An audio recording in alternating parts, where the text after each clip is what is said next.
Habari ya leo. Natumai mpo poa. Ni muda mrefu kidogo hatujazungumza kwa ajili ya matatizo hapa na pale ya kimtandao. Labda usiku leo naweza nikasema kitu kimoja ambacho kitakuwa faida kwenye maisha yako, utajifunza pia kitu. Unajua, matokeo ya hali wakati mwingi inaonekana pale ni kufeli kwako, lakini huwa kuna kufanya kutengenezea mwanzo mpya. Changamoto yote ambayo unaipitia kwenye maisha yako huwa inaandaliwa kwa kutengenezea mwanzo mpya wa kitu fulani. Wakati mwingi usiwe ni mtu wa kukimbia ghafla au kujiona kwamba hauna maana, thamani yako imekufa. Unatakiwa ukae chini ujitathmini. Kwa sababu gani haya yanatokea kwako? Kwa sababu gani yasingeweza kutokea kwa mwingine? Ni kwa nini yameachiliwa kuja kwako? Kila jambo linalotokea chini ya jua lina sababu ya kuweza kutokea. Inaweza ikawa ni sababu nzuri ya baadaye, au inaweza ikawa sababu mbaya, ambapo baada ya kuweza kutambua hilo, hatua sasa yako ya msingi inaweza ikachukuliwa.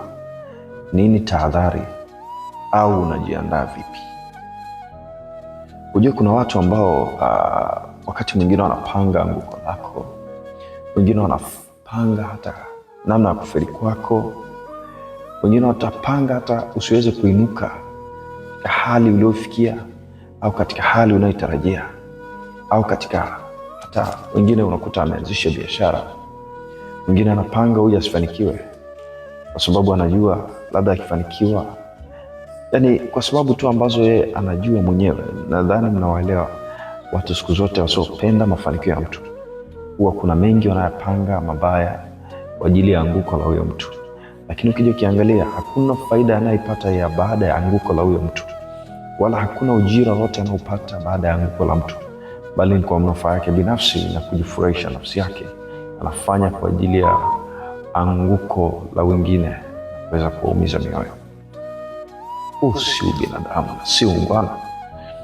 Ujue wakati mwingine Mungu ataruhusu hata wafanikiwe katika kile anachokipanga, na ukajikuta kwamba unajikatia tamaa na kuona kwamba Mungu ameniacha.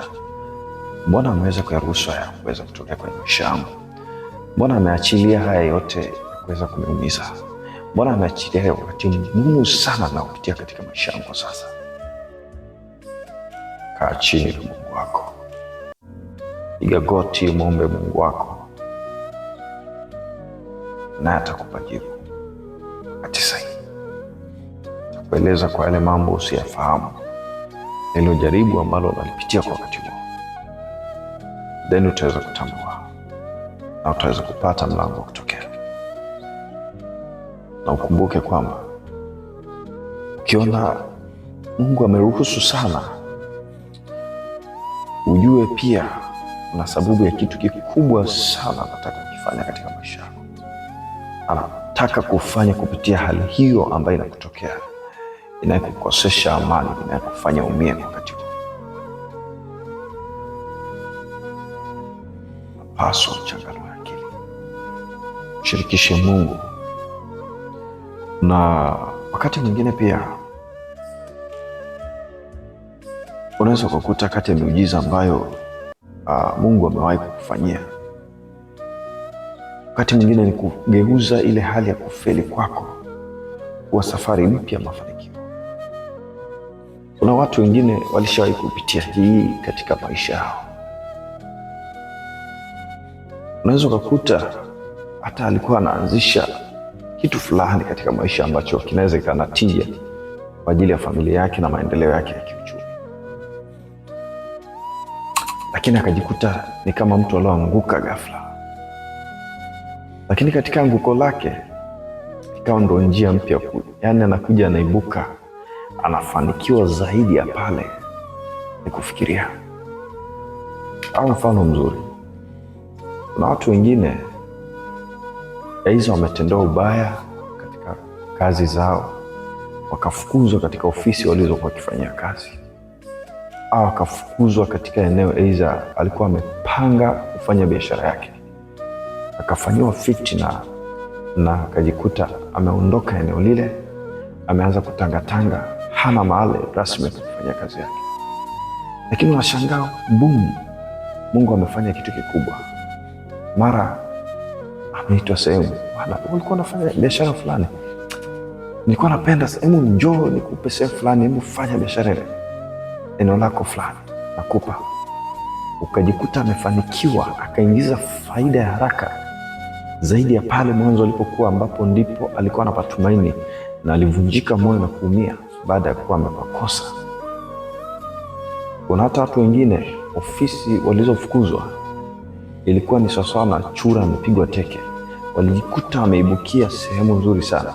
Ukikumbuka ule wimbo wa mtumishi wa Mungu Ambwene Mwasongo anaimba kwamba walipomwangusha, hangaika sana kumwangusha, lakini walitamani afe, wampoteze ndoto zake, lakini kumbe walikuwa wanaharakisha safari ya mafanikio yake, na akajikuta ameibukia Ikulu. Nadhani unakumbuka kisa cha Yusuf, jinsi ilivyokuwa mpaka kuuzwa na ndugu zake, kutupa katika kile kisima, akauzwa na ndugu zake kwa wale wapitaji, wasafiri, na baadaye kuja kujikuta ameibukia kwenye nyumba ya mfalme, akanakuja kuwa mfalme. Nadhani unapata funzo moja, kwamba Mungu alikuwa na sababu. Asingeweza kuuzwa na ndugu zake mpaka akafikia pale katika ile hekalu la mfalme? Ni nani ambaye angeweza kuona, hata kama ni ndoto mfalme aliyoiona, akaita watu wote wakashindwa kutafsiri ndoto yake, mpaka Yusufu akaitwa kutoka gerezani akaja akatafsiri ndoto, ndipo uthamani wake ukaanza kuonekana. Unafikiri ingeweza kuonekana vipi kama angekuwa katika nchi ile ambaye alikuwa mwanzo na ndugu zake na familia yake na baba yake, na asingeweza kuwa ameuzwa huku? Unafikiri hiyo hali kipi kingeweza kuonekana?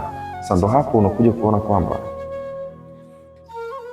Mungu kuna wakati anaachilia vitu, anaruhusu baadhi ya vitu vitokee ili vikusogeze katika sehemu fulani nzuri, vikusogeze katika sehemu ambayo hukutarajia, kwa sababu Mungu ulipangalo wewe sio Mungu apangalo juu ya maisha yako, na njia ulionayo wewe kwamba ndio njia ya mafanikio yako sio njia si kila uonayo ni njia ya mafanikio yako, si ile Mungu aliyoipanga kwa ajili ya wewe kufikia pale anapotaka kufikia. Na kusudi la maisha yako anayejua ni Mungu pekee, ndio kufanya wewe upo hapo unapumua, na yeye ndo anayejua safari nzima ya maisha yako. Anajua utalala vipi, utaamka vipi, utatembea vipi, utafanya nini, utakuwa nani kesho. Ndio maana wakati mwingine tunapaswa tuseme Mungu asante.